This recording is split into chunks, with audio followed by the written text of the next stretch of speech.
हर खबर पर होगी आपकी पकड़। डाउनलोड कीजिए एबीपी लाइव ऐप। हर हर महादेव।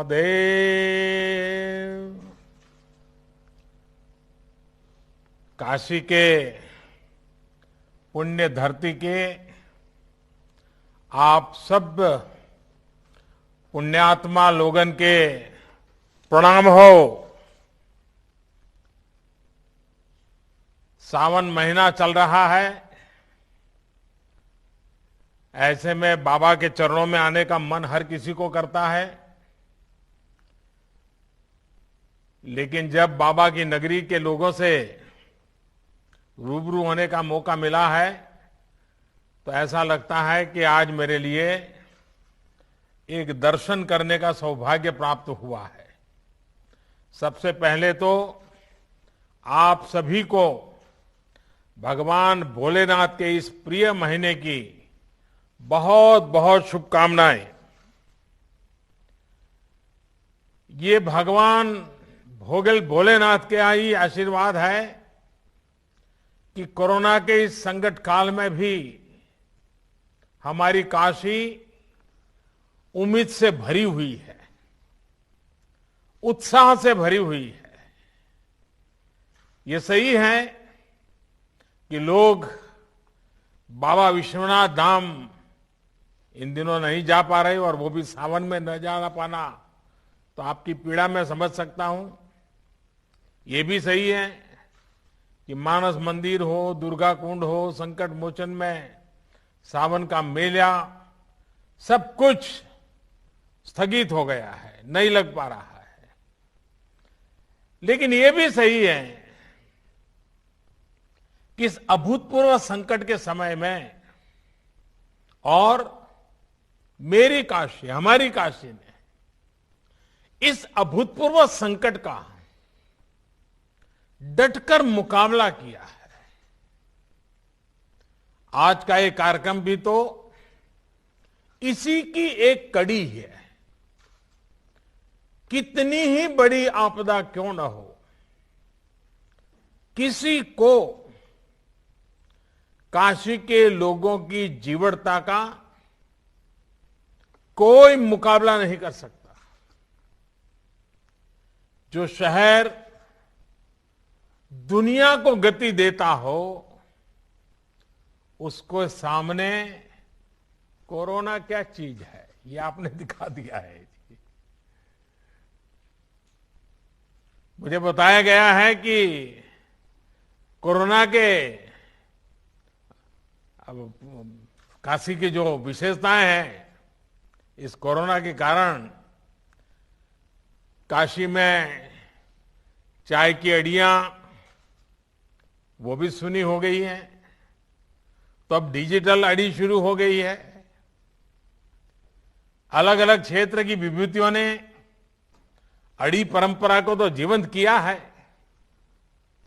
यहां की जिस संगीत परंपरा को बिस्मिल्लाह खां जी, गिरिजा देवी जी, हीरालाल यादव जी जैसे महान साधकों ने समृद्ध किया, उसको आज काशी के सम्मानित कलाकार, नई पीढ़ी के कलाकार आगे बढ़ा रहे हैं। इस तरह के अनेक काम पिछले 3-4 महीने में काशी में निरंतर हुए हैं। इस दौरान भी मैं लगातार योगी जी से संपर्क में रहता था, सरकार के अलग अलग लोगों से संपर्क में रहता था। काशी से जो खबरें मेरे पास आती थी उसमें क्या करना क्या नहीं करना, लगातार सबसे बात करता था। और आप में से भी कई लोग हैं, बनारस में कई लोगों से मैं रेगुलरली फोन पर बात करता था, सुख दुख पूछता था, जानकारियां लेता था, फीडबैक लिया करता था। और उसमें से कुछ इसी कार्यक्रम में भी मुझे पक्का भरोसा है कि आप बैठे होंगे जिनसे कभी मेरी फोन पे बात भी हुई होगी। संक्रमण को रोकने के लिए कौन क्या कदम उठा रहा है, अस्पतालों की स्थिति क्या है, यहां क्या व्यवस्थाएं की जा रही है, क्वारंटीन को लेकर के क्या हो रहा है, बाहर से आए श्रमिक साथियों के लिए हम कितना प्रबंध कर पा रहे हैं, ये सारी जानकारियां मैं बिल्कुल लगातार लेता रहता था। साथियों, हमारी काशी में बाबा विश्वनाथ और मां अन्नपूर्णा दोनों विराजते हैं और पुरानी मान्यता है कि एक समय महादेव ने खुद मां अन्नपूर्णा से भिक्षा मांगी थी। तभी से काशी पर यह विशेष आशीर्वाद रहा है कि यहां कोई भूखा नहीं सोएगा। मां अन्नपूर्णा और बाबा विश्वनाथ सबके खाने का इंतजाम कर देंगे। आप सभी के लिए, तमाम संगठनों के लिए, हम सभी के लिए ये बहुत सौभाग्य की बात है कि इस बार गरीबों की सेवा का माध्यम भगवान ने हम सबको बनाया है, विशेषकर आप सबको बनाया है। एक तरह से आप सभी मां अन्नपूर्णा और बाबा विश्वनाथ के दूत बनकर हर जरूरतमंद तक पहुंचे हैं। इतने कम समय में फूड हेल्पलाइन हो, कम्युनिटी किचन का व्यापक नेटवर्क तैयार करना, हेल्पलाइन विकसित करना, डेटा साइंस की आधुनिक विज्ञान टेक्नोलॉजी की मदद लेना, वाराणसी स्मार्ट सिटी के कंट्रोल एवं कमांड सेंटर का इस सेवा के काम में भरपूर इस्तेमाल करना, यानी हर स्तर पर सभी ने गरीबों की मदद के लिए पूरी क्षमता से काम किया। और मैं ये भी बता दूं, हमारे देश में कोई सेवा भाव ये नई बात नहीं है, हमारे संस्कारों में है। लेकिन इस बार का जो सेवा कार्य है वो सामान्य सेवा कार्य नहीं है। यहां सिर्फ किसी दुखी के आंखों आंसू पहुंचना, किसी गरीब के खाना देना, इतना नहीं था। इसमें एक प्रकार से कोरोना जैसी बीमारी को गले लगाना, इसका रिस्क भी था।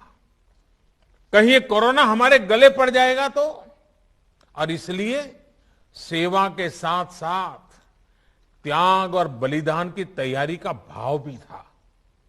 और इसलिए हिंदुस्तान के हर कोने में जिन जिन लोगों ने इस कोरोना के संकट में काम किया है वो सामान्य काम नहीं है। सिर्फ अपनी जिम्मेवारी निभाई ऐसा नहीं है। एक भय था, एक डर था, एक संकट सामने था, और सामने जाना, स्वेच्छा से जाना, ये सेवा का एक नया रूप है जी। और मुझे बताया गया है कि जिला प्रशासन के पास भोजन बांटने के लिए अपनी गाड़ियां कम पड़ गई, तो डाक विभाग ने खाली पड़ी अपनी पोस्टल वैन इस काम में लगा दी। सोचिए, सरकारों की, प्रशासन की छवि तो यही रही है कि पहले हर काम को मना किया जाता है। ये तो मेरा डिपार्टमेंट है, तुम्हें कौन दूंगा, मुझे तो ये करना है, तुम क्यों ना होते हो, ये होता था। लेकिन यहां हमने देखा है कि आगे बढ़ करके एक दूसरे की मदद की गई। इसी एकजुटता, इसी सामूहिकता ने हमारी काशी को और भव्य बना दिया है। ऐसी मानवीय व्यवस्था के लिए यहां का प्रशासन हो, गायत्री परिवार रचनात्मक ट्रस्ट हो, राष्ट्रीय रोटी बैंक हो, भारत सेवाश्रम संघ हो, हमारे सिंधी समाज के भाई बहन हो, भगवान अवधूत राम कुष्ठ सेवा आश्रम, सर्वेश्वरी समूह हो, बैंकों से जुड़े लोग, कोट पैंट टाई छोड़ करके गली मोहल्ले में गरीब के दरवाजे खड़े हो जाए। तमाम व्यापारी एसोसिएशंस, और हमारे अनवर जी तो कितना बढ़िया तरीके से अनवर अहमद जी ने बताया, ऐसे कितने अनगिनत लोग। और मैं तो अभी सिर्फ 5-7 लोगों से बात कर पाया हूं, लेकिन ऐसे हजारों लोगों ने काशी के गौरव को बढ़ाया है। सैकड़ों संस्थाओं ने अपने आप को खपा दिया है। सबसे मैं बात नहीं कर पाया हूं, लेकिन मैं हर किसी के काम को आज नमन करता हूं। इसमें जुड़े हुए हर व्यक्ति को मैं प्रणाम करता हूं। और जब मैं आज आपसे बात कर रहा हूं, तब सिर्फ जानकारी नहीं ले रहा हूं, मैं आपसे प्रेरणा ले रहा हूं। अधिक काम करने के लिए आप जैसे लोगों ने इस संकट में काम किए, इनके आशीर्वाद ले रहा हूं। और मेरी प्रार्थना है कि बाबा और मां अन्नपूर्णामय आपको और सामर्थ्य दे और शक्ति दे। साथियों, कोरोना के इस संकट काल ने दुनिया के सोचने, समझने, कामकाज करने, खाने पीने, सबके तौर तरीके पूरी तरह से बदल दिए हैं। और जिस प्रकार से आपने सेवा की, और सेवा का समाज जीवन पे बड़ा प्रभाव होता है। मैं बचपन में सुना करता था कि एक सोनार, उसको छोटा मोटा अपने घर में सोनार के नाते वो अपने घर में काम करते थे, और कुछ परिवारों के लिए सोने की चीजें बनाना वगैरह पता चलता था। लेकिन उस महाशय की एक आदत थी, वे बाजार से दातुन खरीदते थे। सुबह में हम पहले के जमाने में आज ब्रश उपयोग करते, पहले दातुन करते थे। और वो अस्पताल में जाकर के वो जो मरीज होता था, उसके जो रिश्तेदार होते थे, उतनी संख्या गिन करके हर दिन शाम को उनको दातुन दे करके आते थे। यही काम करते थे और दिन भर अपना सोनार का काम करते थे। आप हैरान हो जाएंगे, एक सोनार के रूप में अपने काम के साथ ये दातुन लोगों को मदद करने का उन्होंने छोटा सा अपने आदत बना दी। उस पूरे इलाके में उनकी इतनी छवि थी, उनके सेवा भाव की इतनी चर्चा थी कि सोने का काम कराने के लिए लोग कहते अरे भाई ये तो सेवा भावी है, उन्हीं के यहां सोने का काम करवाएंगे। यानी करते थे वो सेवा, लेकिन अपने आप उनकी एक विश्वसनीयता बनी थी। उनके अपने के सोने के काम को हर परिवार के वो विश्वस्त व्यक्ति बन चुके थे। यानी हमारा समाज ऐसा है, सेवा भाव को सिर्फ कुछ पाया, कुछ मिला, उतने से नहीं, उससे भी बहुत अधिक भाव से देखता है।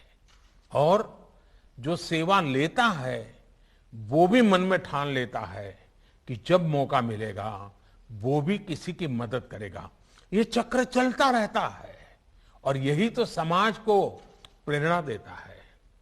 आपने सुना होगा 100 साल पहले ऐसी ही भयानक महामारी हुई थी। अब 100 साल के बाद ये हुई है और कहते हैं कि तब भारत में इतनी जनसंख्या नहीं थी, कम लोग थे, लेकिन उस समय भी उस महामारी में दुनिया में जो सबसे ज्यादा लोग मर गए उनमें से हमारा हिंदुस्तान भी था। करोड़ों लोग मर गए थे। और इसलिए जब इस बार महामारी आई तो सारी दुनिया भारत का नाम लेते ही उनको डर लगता था। उनको लगता था भाई 100 साल पहले भारत के कारण इतनी बड़ी बर्बादी हुई थी, भारत में इतने लोग मर गए थे और आज भारत की इतनी आबादी है, इतनी चुनौतियां हैं। बड़े बड़े एक्सपर्ट ये कह रहे थे और भारत पर सवाल खड़ा करने लगे थे कि इस बार भी हालत बिगड़ जाएगा। लेकिन क्या स्थिति बने? आपने देखा होगा 23-24 करोड़ की आबादी वाले हमारा उत्तर प्रदेश, और उसके लिए तो लोगों को ढेर सारी कुशंकाएं भी थी कि ये कैसे बचेगा। कोई कहता था कि यूपी में गरीबी बहुत है, यहां बाहर काम करने गए श्रमिक कामगार साथी बहुत है, वो 2 गज की दूरी का पालन कैसे कर पाएंगे, वो कोरोना से नहीं तो भूख से मर जाएंगे। लेकिन आपके सहयोग ने, उत्तर प्रदेश के लोगों के परिश्रम ने, पराक्रम ने सारी आशंकाओं को ध्वस्त कर दिया। साथियों, ब्राजील जैसे बड़े देश में, जिसकी आबादी करीब 24 करोड़ है, वहां यानी उत्तर प्रदेश जितना ही बड़ा है, वहां कोरोना से 65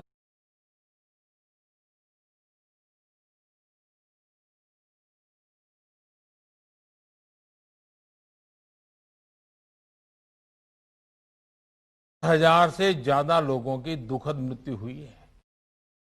65,000।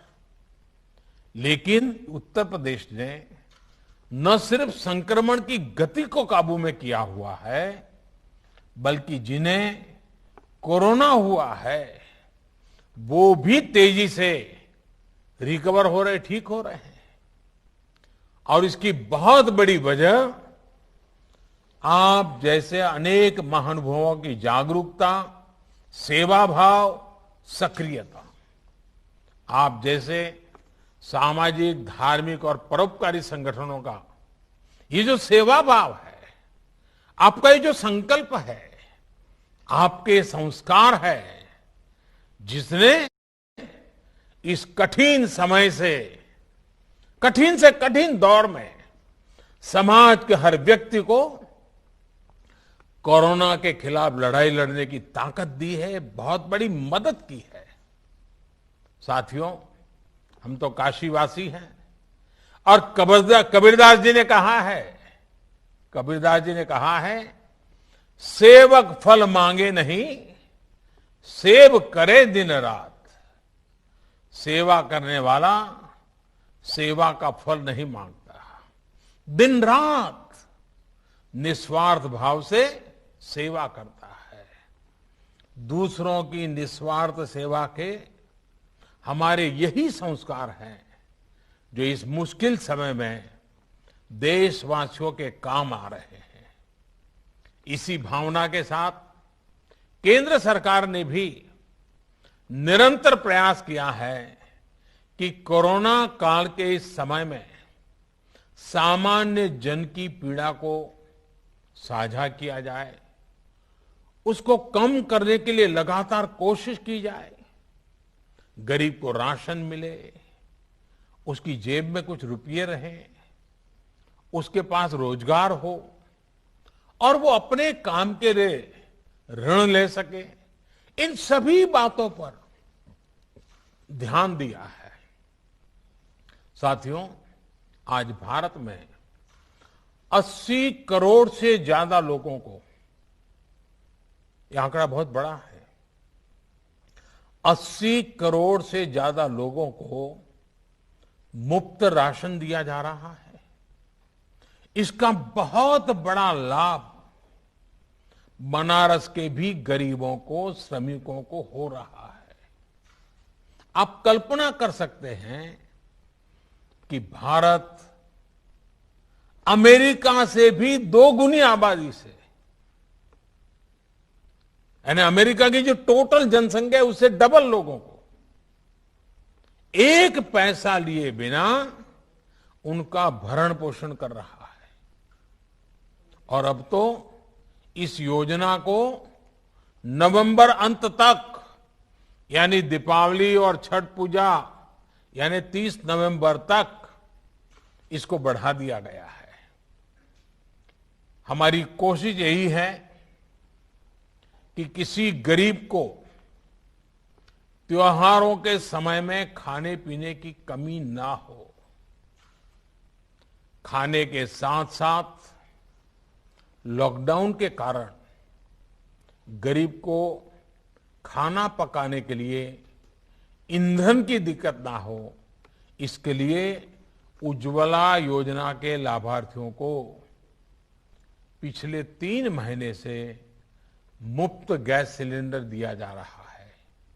साथियों, गरीबों के जनधन खाते में हजारों करोड़ रुपए जमा कराना हो या फिर गरीबों के, श्रमिकों के रोजगार की चिंता, छोटे उद्योगों को, रेहड़ी ठेला लगाने वालों को आसान ऋण उपलब्ध कराना हो या खेती, पशुपालन, मछली पालन और दूसरे कामों के लिए ऐतिहासिक फैसले और सरकार ने लगातार काम किया है।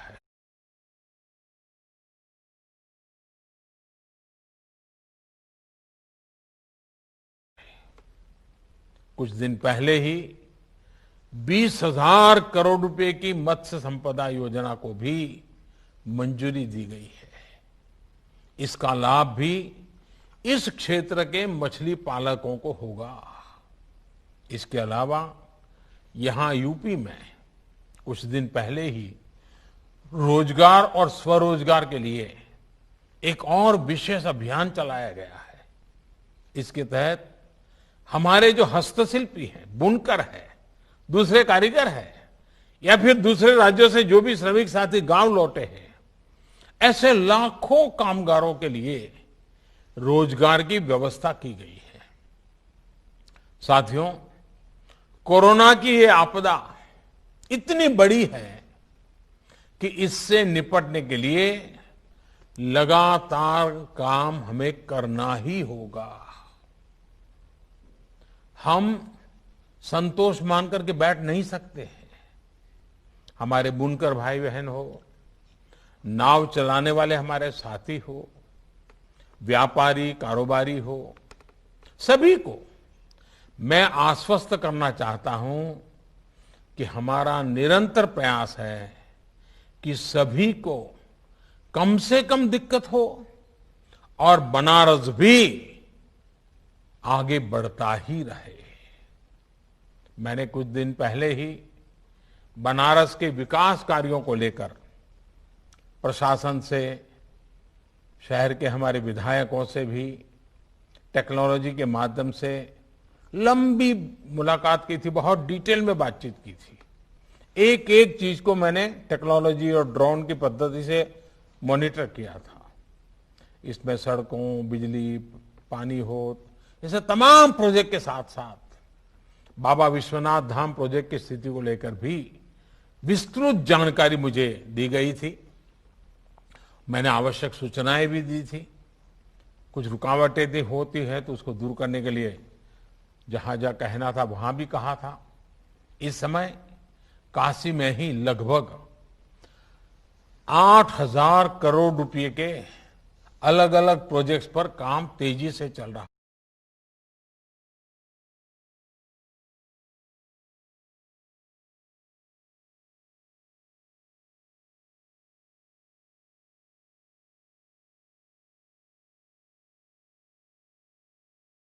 है 8,000 करोड़ से जुड़े सभी प्रोजेक्ट्स जैसे cruise tourism, light and sound show, Dashashwamedh Ghat, उसका पुनरुद्धार,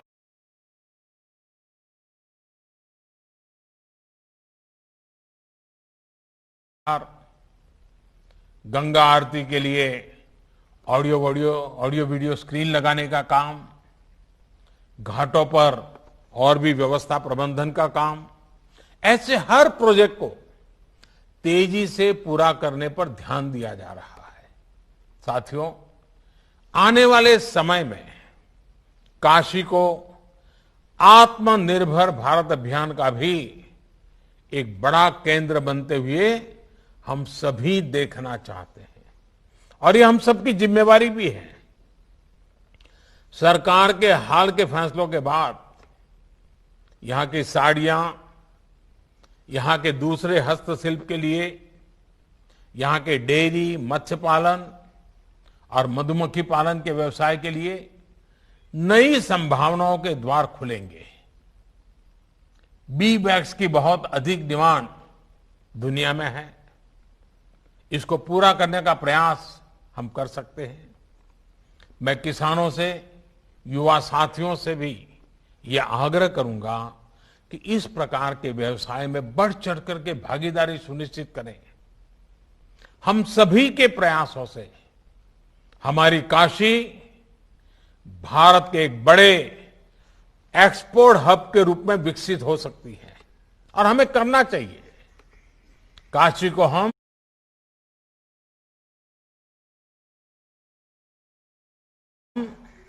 आत्मनिर्भर भारत अभियान की प्रेरक स्थली के रूप में भी विकसित करें, स्थापित करें।